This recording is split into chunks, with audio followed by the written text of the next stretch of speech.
Boy, quit all this scurrying around. For the last time, this boy's name is John. Fine, John. Return to your quarters. You go back up to your bedroom, tiptoeing around this weird petroleum-based sludge. Now, John, respond to your friend unit. John? Are you there? Hey, yeah, I'm here. And not dead, I think. I know. I've been watching you scramble through the house like a lunatic. You should have answered me sooner. Oh man, sorry. I was looking around for my dad and I can't find him anywhere. Have you seen him? No, but I'm sure he'll turn up. We have more important things to address right now. Yeah, like where am I? I don't know that either, but I've determined your neighborhood was destroyed by the meteor. Wherever you were transported, it saved you from the impact. I've been reading reports in the news. Over the last few days, there have been many smaller meteor collisions with people's homes around the world. And they seem to be getting bigger. Yours was the biggest they've identified so far. Wow, okay. So, then I guess if this is all the game's doing, then the point is for us to save the world? Perhaps. Then we'd better get moving and figure this game out. Yes, but wait. We should retrieve your PDA. Yet again. It will help to keep tabs on each other while you investigate. I think I can get you closer to it if I can replenish our grist supply somewhat. There may be a way to recycle some that we already used. Okay. I'll meet you out on the balcony. Wait, Rose.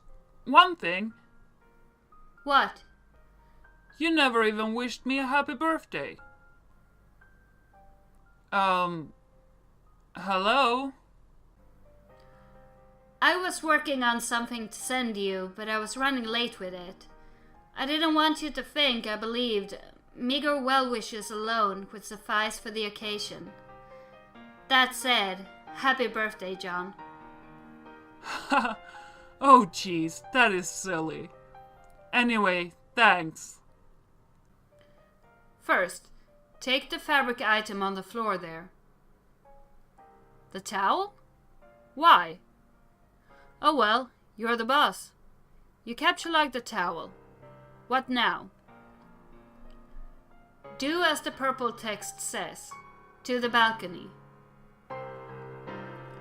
John makes his way to the balcony per your awkwardly worded request. Wait, take that. The blue wobbly thing. You whimsically decide to capture the totem, which was used to create the apple tree earlier. John, recycle the grist as was dictated by your cohort. John cannot do anything with the grist as of this moment. That is up to the suburb player. I see. Yes, that will suffice. Rose deletes the perfectly generic objects. 6 units of build grist are restored to your grist cache. Rose expends the grist to drag a new plank from the balcony in the direction of the PDA. John, run across precarious platform swiftly. John isn't sure about that. It's a long way down. Boy, I said make haste on the narrow catwalk.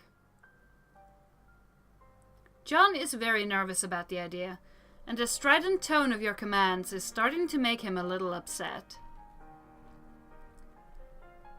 Fine. Proceed as your level of comfort dictates. You cautiously walk within range of the PDA. Rose retrieves it.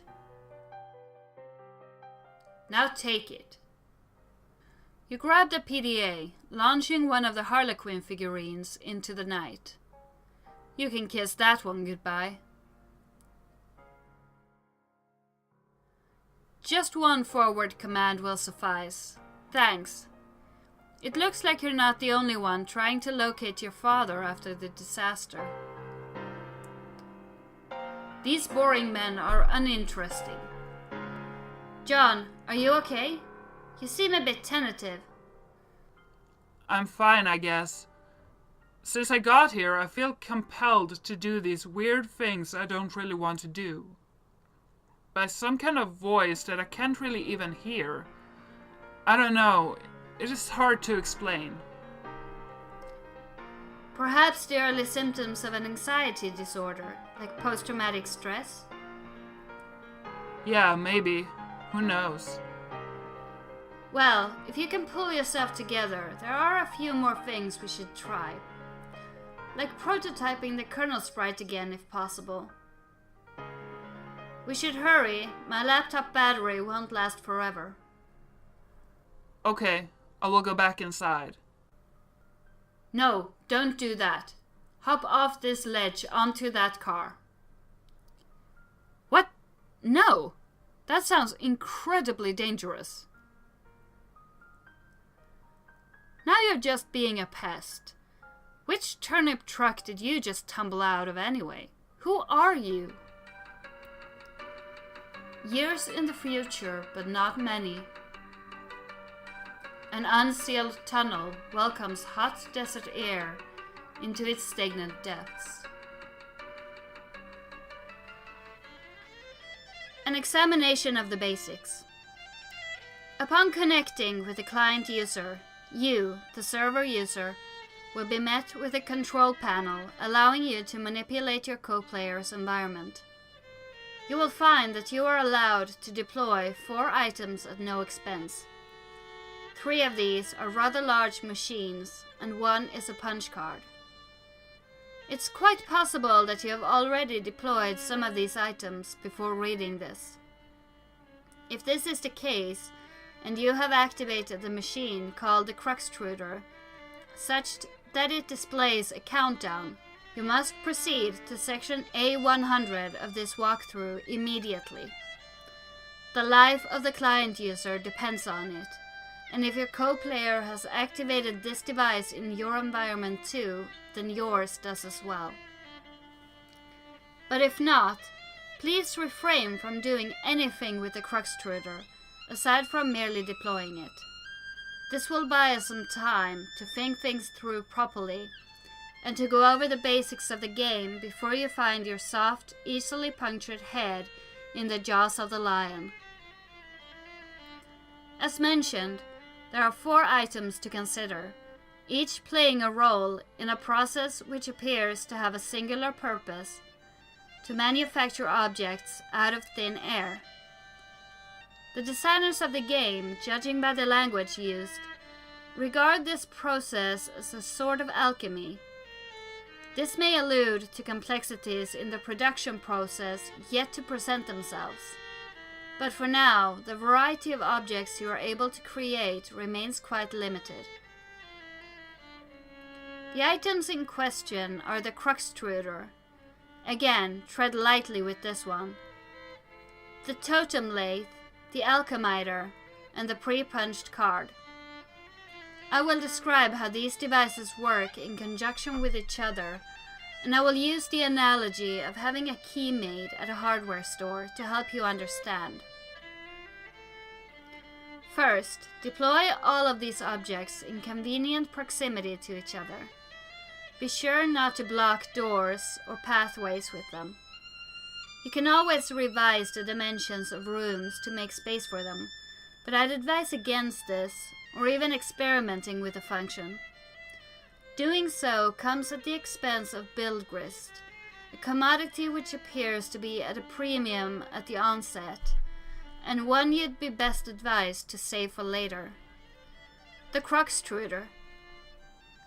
Removing the lid signals the moment your life becomes a great whirling batshit pandemonium, somewhat resembling the chaos of an especially ethnic wedding. Somewhere, a soused uncle deliberately shatters china on the floor. Muddy livestock is decorated and then lost track of. The question, whose mule is this, at times can be heard over the din. This is now your reality. But aside from that, it marks the beginning of the process I am about to describe. The countdown begins, yes. Also, an entity called the Kernel Sprite is released. But neither of these things are all that relevant to this process, to my knowledge. More on these things later. What is relevant is the unlidded Cruxtruder's ability to dispense Cruxite dowels. It will dispense at least one, though I suspect it is capable of producing more, given parameters I am not yet familiar with. In my key-making analogy, these dowels represent the uncarved pieces of metal, which the hardware store employee retrieves from a drawer or a rack, and sets about carving into a key. The two following items are needed to do the carving. The pre-punched card. It is a simple Sylladex card containing an item.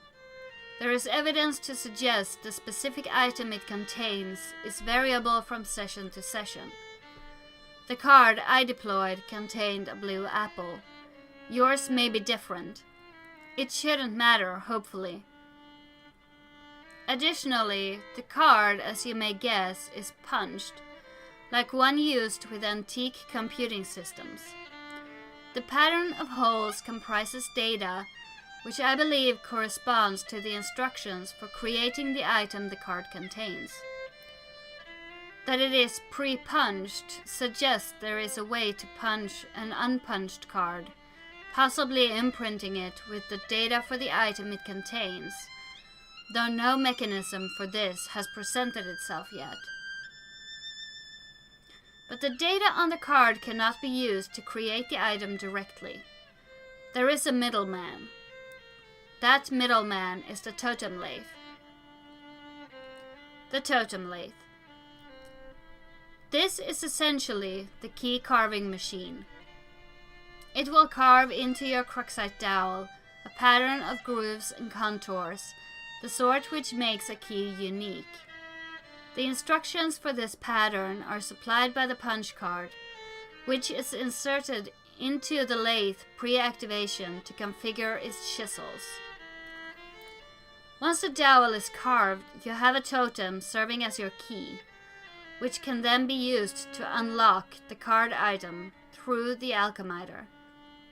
But at this point, I will diverge from my key-making analogy and switch to a barcode analogy, which is not a terribly strenuous leap to make, since the concept of a key and a barcode are essentially the same, one being a unique pattern of grooves, the other of varying black lines.